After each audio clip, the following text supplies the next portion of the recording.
Untuk menjaga stabilitas pasokan pangan serta mengendalikan inflasi daerah, pemerintah Kabupaten Banyuasin terus melaksanakan pangan murah. Ratusan masyarakat Kelurahan Kayuara Kuning sejak pagi memenuhi lapangan bola di Jalan Ariat untuk membeli bahan pokok dengan harga yang lebih murah dibanding harga di pasaran. Wakil Bupati Banyuasin Neta India mengatakan inflasi di Kabupaten Banyuasin masih terbilang stabil, sehingga untuk mempertahankan kestabilan inflasi, pemerintah Kabupaten Banyuasin akan terus menggencarkan pangan murah yang akan dilakukan di seluruh kecamatan yang ada di Kabupaten Banyuasin.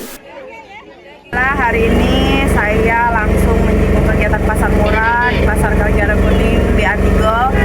Saya langsung ditemani oleh beberapa UPD terkait seperti perikanan, Koperindak, ketahanan pangan, juga ada dari pelayanan terpadu, PTSP, juga ada Dukcapil, ada KB juga. Hari ini langsung terjun untuk mengecek ketersediaan barang pokok dan juga harga-harga.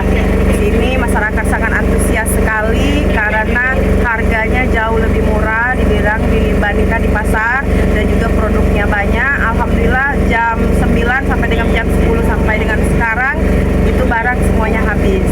Dan juga kami menyediakan berbagai perizinan. Tadi juga sudah serah terima, ada juga berbentuk KTP, perizinan dari PTSP dan juga lain sebagainya. Untuk kedepannya bakal diadakan lagi nggak Bu untuk pasar murah? Insya Allah akan diadakan terus.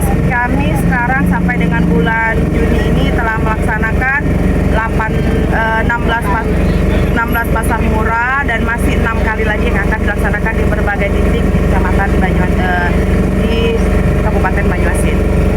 Ditambahkan Neta, hingga saat ini gerakan pangan murah telah dilaksanakan sebanyak 16 kali dan akan dilakukan terus-menerus ke beberapa wilayah yang ada di Kabupaten Banyuasin. Ridho Ilahi, PAL TV.